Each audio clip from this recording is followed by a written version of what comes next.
I'd been making the same Tuesday night Walmart run for almost a year before a silver pickup pulled into the row behind mine just as I was loading my last bag, and sat there with the engine on. Lights off. Driver's side door already half open. By the way, I'm Rachel, 31, pediatric nurse at Christus, and that Walmart run was always between my 8-to-8 shift and getting Lily home to bed. I worked Tuesdays and Thursdays at the children's wing, and the only window I had to grab anything, milk, diapers, the cereal Lily insisted on, was the half hour after I clocked out and before her grandmother had to leave. So every Tuesday around 22:15, I'd pull into the same row in the Walmart lot off Cirillo's, the one closest to the cart returns, with my 4-year-old asleep in the back. It was a routine I'd never thought twice about. The lot was lit. There were always a couple of trucks idling near the entrance, and Lily had a way of staying out cold once she hit the car seat. The thing about having a sleeping kid in the back is that you can't really run. You can't sprint to the entrance with a 4-year-old in your arms and groceries in a cart, and you definitely can't leave her in the car alone to go ask for help. Whatever happens to you in the parking lot at 22:30 on a Tuesday in October, it has to happen with one hand free and one hand always on the door of the back seat. I had 8 bags. 2 of them milk gallons that I always loaded last because they ride better on the floor of the passenger side. I remember the cart wheel sticking on a divot in the asphalt right before I reached my driver's side door. I remember the way the lot sounded, someone laughing 2 rows over, the automatic doors of the entrance hissing open and shut, an engine somewhere kicking on and idling. I had my keys in my hand. The trunk was already open from when I'd loaded the first bags. I was leaning over the open trunk, trying to fit the gallons in without crushing the bread, and that's when I noticed the silver pickup pulling in. I noticed because the headlights swept across my back, and then they didn't go off. They just stayed. He stepped out before the headlights even cut. That's the part that stuck with me later. Most people put the truck in park, kill the lights, then get out. He did it backwards. Door was already half open before the engine settled. I heard his boots hit the asphalt and that little crackle that gravel makes under heavy soles, and when I straightened up from the trunk he was already standing maybe 12 feet from me, hands empty, sort of half smiling. "Long shift, huh?" he said. "You need a hand with those?" I told myself, in the half second I had, that this was a guy being polite. New Mexico's like that. Strangers will help you push a stalled car or carry groceries and it doesn't mean anything. I said, "No thanks, I've got it," the way I always say it, polite and final. I went back to fitting the gallons in. The thing is, I expected him to keep walking. Toward the entrance, toward another row, anywhere. He didn't. He just stood there. Not moving toward me. Not moving away either. Watching me load. After maybe 10 seconds he said, "You sure? Those bags look heavy for a small lady."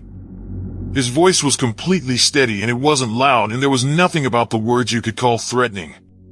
But the second sentence is what made my hands stop moving. I closed the trunk. Slowly. Locked it with the fob in my hand because I didn't want to put my keys down, and I didn't say anything yet because I was trying to figure out if I'd misheard him or read it wrong. Small lady wasn't a phrase a stranger should know to use about me.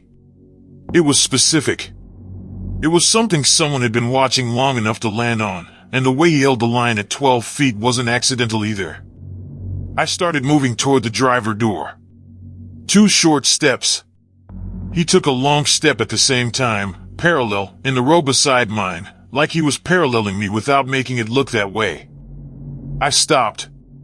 He stopped. I moved again. He moved.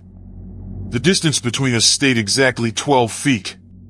That's when my hand got into my pocket for my phone and my brain got loud with this single sentence, over and over, "She's in the back, she's in the back, she's in the back." I made it to the driver's side door and got it open. I had one foot inside, half sitting in the seat, when I looked up over the roof and he wasn't where he'd been. I had to turn my whole head to find him. He'd walked around the back of his pickup and was now standing on the passenger side of my car. Which is the side where Lily's car seat was. Which is where the door was unlocked from when I'd loaded the bags. His hand came up and touched the handle. Not yanked it, not pulled, just touched it, like he was testing whether it was locked. I hit the central lock button on the fob in my hand, and I heard the 4 little clicks, and his hand stayed on the handle 1 extra beat after the click. Then he looked up at me through the back window glass. Lily was visible in her car seat. Asleep. Pink jacket. Her stuffed rabbit on her lap. He saw her and his face did not change. That was the moment my hands stopped working right. My voice came out lower than I meant it to. I said, "Step back from the car." He didn't.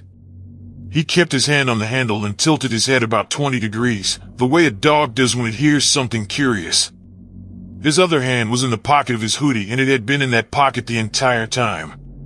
The hoodie was charcoal gray. The pickup license plate, I noticed, was dirty in a way that felt deliberate. That's when I understood what was happening was not someone being friendly. He had not pulled into this row by accident. He had not asked about my groceries because he wanted to help. He had been waiting, and the silver pickup had been positioned and the door had been half open before he killed the engine because he was about to move fast. I got fully into the driver's seat, slammed the door, hit lock again, started the engine, and threw the car into reverse without looking, and I gunned it backwards hard enough that the tires barked. He had to jump back to keep his shins out of the way. I saw him in the rear view, him jumping, hands still in the hoodie pocket. I cut the wheel hard, came around in a half circle that probably looked drunk to anyone watching, and shot toward the lot exit. I took 2 unplanned turns onto streets I wouldn't normally take, and I drove 4 blocks past where I should have turned for home before I let myself look at the rear view at all. Then I drove straight to the Santa Fe police substation off Camino Entrada. I didn't park. I pulled into the front lot and called 911 from the car, doors locked, engine running. Lily woke up halfway through and asked me why we were going so fast. I told her, because I forgot something at the store, baby. She believed me. She always does. That's the part one don't like to think about, that she believed me, and that I didn't have a better answer to give her. Officers found him still in the parking lot when they got there, 12 minutes later. He hadn't run. He was sitting in the driver's seat of the silver pickup, with the door closed now, like nothing had happened. They charged him. I don't know what with. I never asked the officer to spell it out, because I didn't want the words for it. I do my Walmart trips on Saturday mornings now, with Lily wide awake in the cart seat asking for goldfish crackers. I don't park near cart returns anymore. I park in the row right next to the entrance under the cameras, no matter how full the lot is or how far that means walking back. Mark, my husband, says I'm being paranoid. I let him say it. Lily asked me, about a month later, why we don't go to that Walmart at night. She'd remembered. I told her there are better stores in the morning. She said okay. She still asks sometimes. I still don't have a real answer. I'd been doing my 1 a.m. Walmart run on Mondays for about 3 months before the lights started coming on a row at a time. I worked the second shift in a hospital lab, clock out at midnight, drive 25 minutes home, and the only window I have to pick up anything is between 0:30 and 01:30 on Monday and Wednesday nights, when the store on Highway 41 is technically 24-hour but functionally empty. By the way, I'm Tyler, 27, single, lab tech at a regional medical center, and my apartment is in a complex that doesn't have a grocery store nearby, which is how I ended up in a Walmart on a Monday at 1 in the morning in the first place. The thing about Walmart at that hour is that the Stalkers are deep in the aisles with their pallets and their music and earbuds, and the front of the store has one cashier who's running self-checkout and not making eye contact with anyone, and the rest of the lights are running about half bright in some kind of energy-saving mode. You can hear your own footsteps. You can hear the freezer compressors cycling. If somebody else is in the store, you usually hear them before you see them. The wheel of a cart sticks, or someone coughs, or a shoe squeaks on the polished floor. That night I'd come in for chicken breast, lettuce, eggs, and some over-the-counter thing for a sinus headache I'd had for 2 days.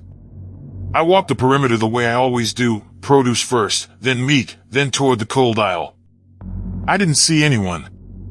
I heard the Stalker on aisle 20-something, country song faint through whatever speaker he had, but the front half of the store was just me and the freezer hum. I was about to turn into aisle 8, the one with the cereals, when the lights in aisle 7, the one I just left, snapped on full bright for about 5 seconds, and then went back down to half. I stopped. I looked back. They were already dim again. I told myself, the way I always tell myself when something weird happens at 1 a.m., that I was tired and probably hallucinating the timing. But I'd been awake on caffeine for 14 hours, and I knew the difference between hallucinating and seeing. I kept walking. Aisle 8, full bright when I entered, dim behind me 10 seconds after I'd cleared it. I doubled back to 7 on purpose, walked halfway down the row, and stopped. The lights stayed at half. I waited maybe 45 seconds. They didn't come on. I walked out again, into the cross aisle, then back into 8. The lights in 8 were already at full bright before I had fully turned the corner. So they were not motion activated. Or, they were motion activated by something else, somewhere else. There's an explanation for this, I told myself. The store has a closing protocol that runs at certain hours. They're testing fixtures. There's a maintenance schedule that nobody told me about. The night manager is up in the office cycling lights for some operational reason. All of these were sentences I said inside my own head while I was loading boxes of cereal into my cart, and all of them sounded reasonable at 1 in the morning until I tried to put them together. None of them explained why the timing tracked my movement. None of them explained why aisle 7, the one I'd already left, would also light up the moment I came back around. I tested it. I parked the cart in aisle 8, in the middle of the row, and I stood completely still. I stood there for a full minute and a half because I was timing it on my phone screen, watching the seconds. The lights in aisle 8 stayed full. The lights in aisle 9, ahead of me, did not come on. The lights in 7, behind me, did not come on. They were waiting on me to move, which was not how store fixtures behave. Someone was watching where I was. I picked up the cart and rolled it slowly toward the cross aisle. The wheels squeaked. Underneath the wheel squeak, I started to hear something else. Footfalls. Not loud. Not running. Just steady, even, on the polished floor, close enough that I could hear the leather creak of a shoe and the soft displacement of fabric. They were one aisle over.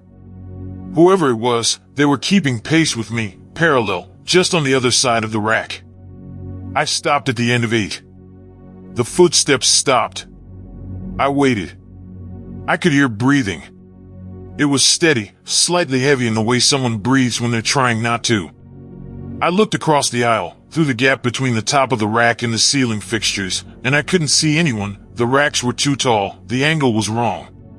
But the breathing was definitely the next aisle over, maybe 7 feet from me, and maybe closer. I moved my cart out into the cross aisle and turned my head. The aisle adjacent to mine, aisle 9, was at half light, but in the gap between 2 racks, about 30 feet down, there was a figure. Just standing. Not picking anything up. Not stocking. The figure was wearing a Walmart blue vest, but not moving the way a stalker moves. He was facing me. The light in aisle 9 clicked up to full bright the second I locked eyes with him. He started walking toward me down aisle 9. Slowly. The vest was real, the name tag was at the right angle, but he was new to the store. I'd been in here every Monday for 3 months and I'd never seen his face. He came to the cross aisle and stood at the end of his row, 12 feet from me, and tilted his head with that small smile people use when they're about to ask you a question that doesn't actually need an answer. "You find everything you needed," he said. His voice was completely steady. Lot of stuff for one person, this late. I looked at my cart. Cereal, chicken, eggs, lettuce, a sleeve of paper towels. It was less than $50 of groceries. It was not a lot. He was looking at me the way you look at someone whose answer you've already decided to ignore. I left the cart where it was. I walked past him without answering, took the right turn into the front of the store, walked through self-checkout without scanning a single thing, and walked straight out the entry doors. I sat in my car for a full minute before I could turn the key. I watched the entrance. He didn't come out. The cashier at self-checkout, when I walked past her, hadn't looked up from her phone. I drove home shaky, and I told myself the next morning that I'd overreacted, that maybe he was just a weird new hire who said weird things, that lights in Walmart maybe do work that way and I'd never noticed. I didn't go back the following Monday. I called the store's service desk on Tuesday afternoon, said I wanted to leave feedback about an employee who'd made me uncomfortable on Monday night around 1 a.m. I described him. I described the lights. The woman on the phone went quiet for a second. Then she said, very carefully, that she would take down the report and pass it along. About a week and a half later, I got a call back from a different woman, a manager. She said the employee was a recent hire who had been terminated. She didn't tell me why. She used the phrase behavioral concerns, and she said it once, and she didn't elaborate, and I didn't ask.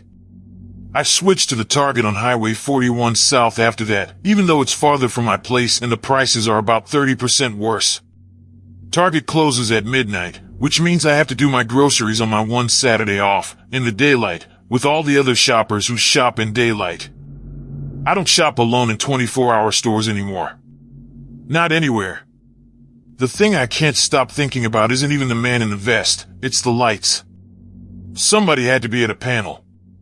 Somebody had to be flipping them, aisle by aisle, watching where I was.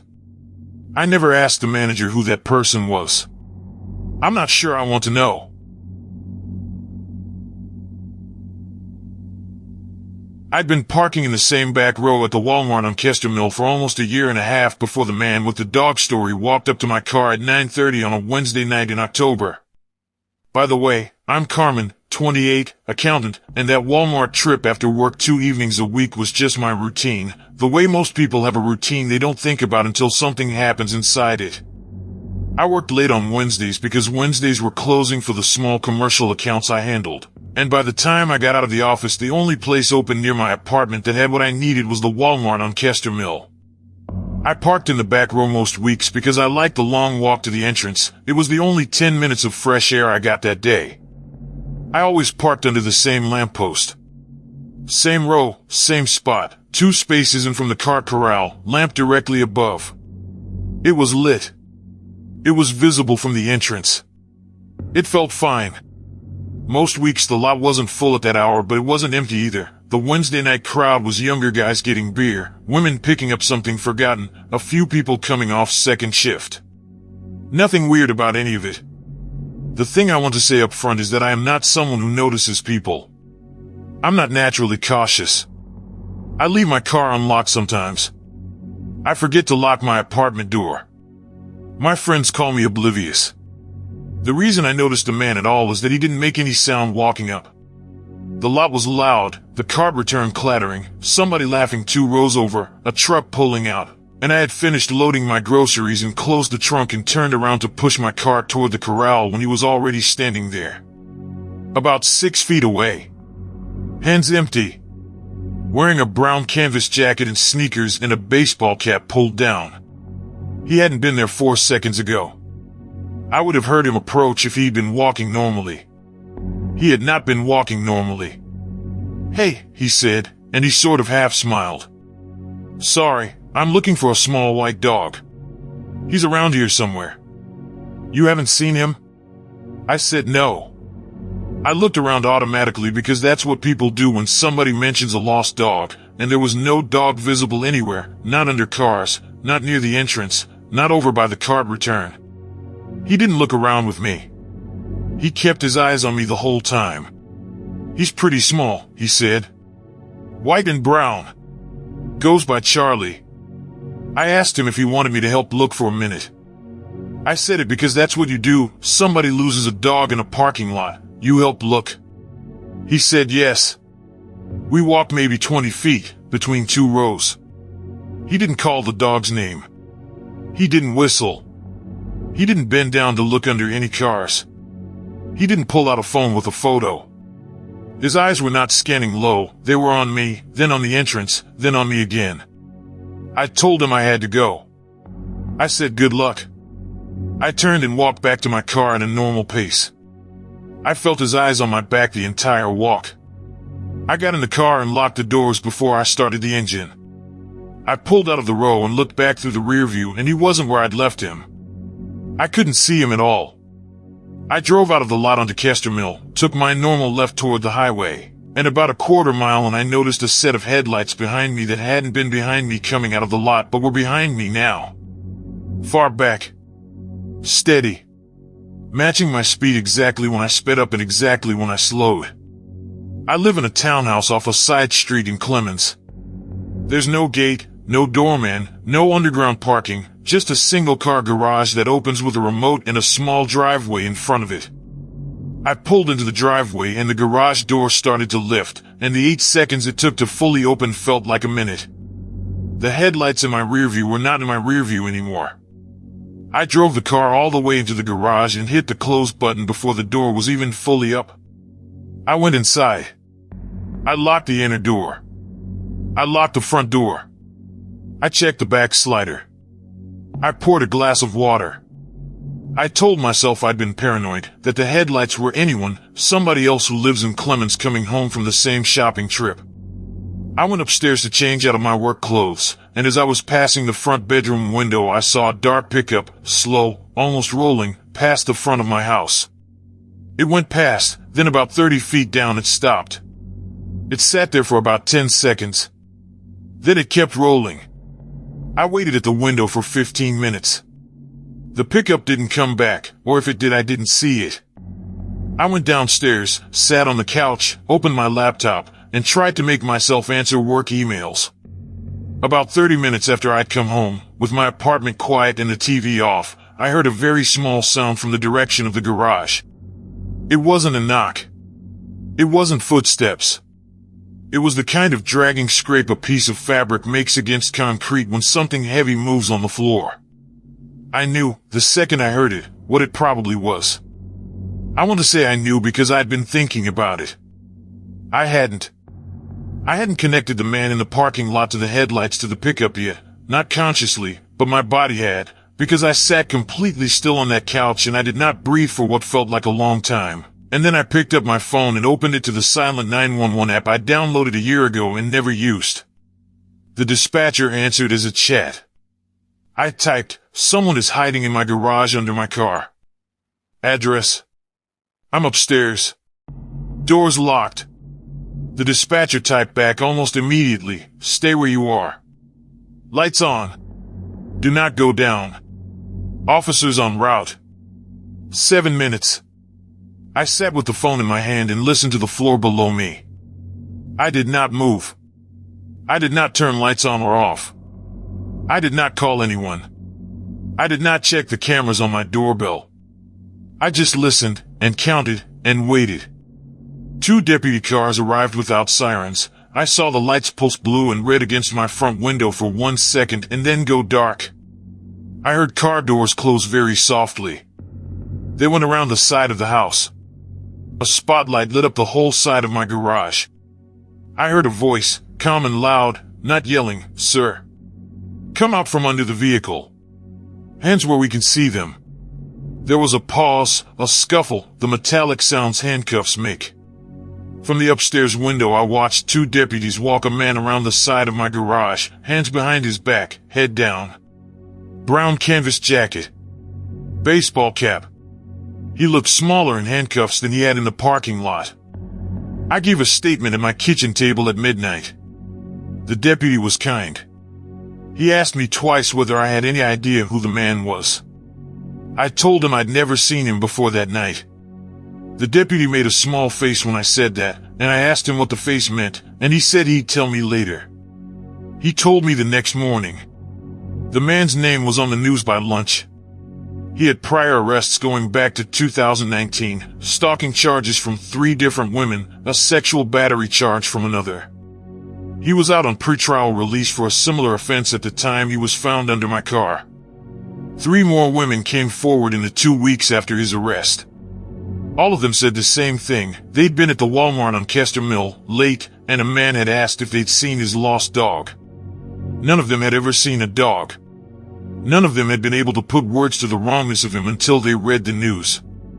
I moved within the month. I live in a building with underground parking now. Whenever I hear someone in a parking lot ask a stranger about a lost dog, my hands go cold before my brain registers why. It's not something I think about. It's something my body does.